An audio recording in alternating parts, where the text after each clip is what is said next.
रात का सन्नाटा है।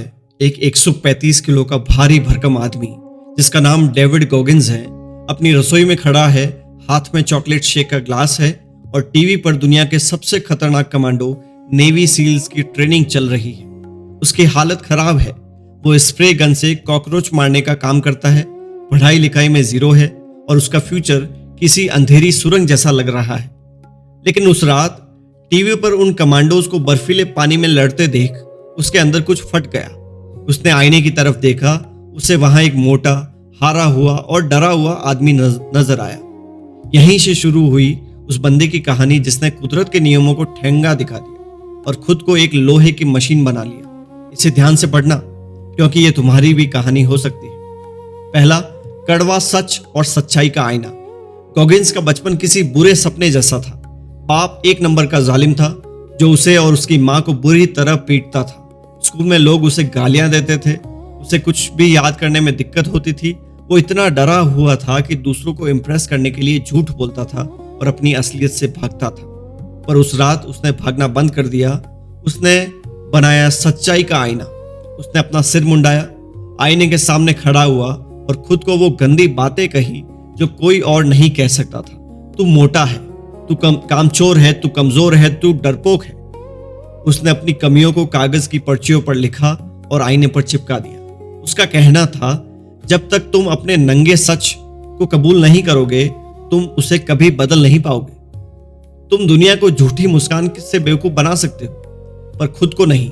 आज ही आईने के सामने खड़े हो और अपनी कमियों को स्वीकार करो। नरक का हफ्ता और 40% का नियम। नेवी सील बनने के लिए हेल वीक से गुजरना पड़ता है। ये 7 दिन का ऐसा टॉर्चर है जहां आपको सोने नहीं दिया जाता, लगातार बर्फीले समंदर में रखा जाता है और आपके दिमाग की धज्जियां उड़ा दी जाती है। गॉगिंस ने इसे 3 बार झेला। तीसरी बार जब वो ट्रेनिंग में था उसके पैरों की हड्डियां चटक चुकी थी। डॉक्टर ने कहा था कि वो चल भी नहीं सकता, लेकिन गॉगिंस ने हार नहीं मानी। उसने पैरों पर टेप लपेटा और खड़ा हो गया। यहीं से उसने दुनिया को 40% का नियम दिया।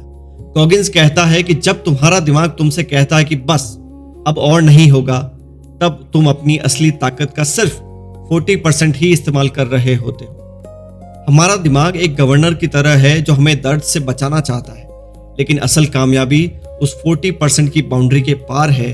जब तुम उस दर्द के आगे कदम बढ़ाते हो तो तुम अपने दिमाग की लिमिट को तोड़ देते हो। तीसरा, दिमाग को पत्थर बनाना। तुमने मजदूरों के हाथ देखे हैं? काम करते करते उनकी हथेली की खाल इतनी सख्त हो जाती है कि उन्हें चोट महसूस नहीं होती। गॉगिंस कहता है कि हमें अपने दिमाग को भी ऐसा ही सख्त बनाना होगा। उसने जानबूझकर वो काम किए जिससे उसे नफरत थी। उसे पानी से डर लगता था तो वो पानी का खिलाड़ी बना। उसे दौड़ने से नफरत थी तो वो मैराथन रनर बना। उसने अपने दिमाग को तकलीफ सहने का आदी बना दिया। दिमाग को सख्त बनाने का मतलब है आराम को अपना दुश्मन समझो। अगर सुबह उठने में मौत आती है तो वही तुम्हारा टेस्ट है। अगर मेहनत करने में पसीना आता है तो वही तुम्हारी मंजिल है।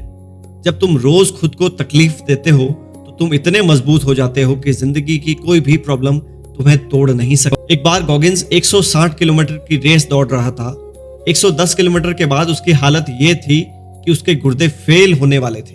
पैरों के नाखून उखड़ गए थे और वो ढंग से खड़ा भी नहीं हो पा रहा था। वो हार मानने ही वाला था। तभी उसने अपने दिमाग के कुकी जार उसके अंदर हाथ डाला। कुकी जार क्या है? ये तुम्हारी पुरानी जीत की यादें हैं। उसने याद किया कि कैसे वो एक अनपढ़ लड़के से दुनिया का सबसे फिट आदमी बना। उसने याद किया कि कैसे उसने टूटी हड्डियों के साथ ट्रेनिंग पूरी की थी। उसने खुद से कहा, अगर तूने वो सब कर लिया था तो ये थोड़ी दूर की दौड़ क्या चीज है। जब भी तुम टूटने लगो अपनी पुरानी जीतों को याद करो, वो तुम्हें फिर से खड़ा होने की पावर देगी। टेकिंग सोल्स, रूह कपा देना। गॉगिंस जब ट्रेनिंग करता था तो वो अपने उन ट्रेनर्स की आंखों में देखता था जो उसे फेल करना चाहते थे। जब वो उसे और ज्यादा तकलीफ देते तो वो और जोर से हंसता था। इसका मतलब यह है कि जब कोई तुम्हें कमजोर समझे या तुम्हें गिराना चाहे तब अपनी मेहनत इतनी बढ़ा दो कि सामने वाला घबरा जाए। जब तुम्हारा कॉम्पिटिटर सो रहा हो तब तुम पढ़ाई करो या काम करो। तुम्हारी सक्सेस उनके मुंह पर सबसे बड़ा तमाचा होनी चाहिए। उन्हें लगना चाहिए कि वो किसी इंसान से नहीं, किसी पागल जुनून से लड़ रहे हैं। पूरी जिम्मेदारी अपनी। Radical ownership. गॉगिंस ने कभी अपनी नाकामयाबी के लिए अपने बाप या अपनी गरीबी को दोष नहीं दिया। उसने पूरी जिम्मेदारी उठाई। उसने माना कि अगर वो मोटा है या अनपढ़ है तो ये उसकी अपनी गलती है। जब तुम अपनी हर प्रॉब्लम्स की जिम्मेदारी खुद लेते हो तभी तुम उसे बदलने की पावर भी पाते हो। जो लोग दूसरों पर उंगली उठाते हैं वो असल में अपनी जिंदगी का कंट्रोल दूसरों को दे देते हैं। अपनी लाइफ का कंट्रोल अपने हाथ में रखो। आखिरी बात, क्या तुम तैयार हो? गॉगिंस आज भी कोई ऐश की जिंदगी नहीं जीता। वो आज भी रोज दौड़ता है, पसीना बहाता है। क्यों? क्योंकि मंजिल जैसा कुछ नहीं होता, ये हर दिन की लड़ाई है। दोस्त, तुम्हारे पास दो चॉइस है। पहली, आराम की लाइफ जहां नेटफ्लिक्स है, फास्ट फूड है और एक बेकार सी जिंदगी जहां तुम मरते वक्त पछताओगे। और दूसरी, गॉगिंस का रास्ता जहां दर्द है, मेहनत है और अकेले चलना पड़ता है। पर इस रास्ते के आखिर में वो सुकून है जो सिर्फ उन लोगों को मिलता है जिन्होंने अपने डर को हरा दिया है। अब अपनी आंखें बंद करो और खुद से पूछो, क्या मैं आज भी वही पुराना डरपोक इंसान बना रहूंगा या कुछ बदलूंगा? मैदान में उतरो, तुम्हारा नया अवतार तुम्हारा इंतजार कर रहा है। उठो और दुनिया को दिखा दो कि तुम किस मिट्टी के बने हो।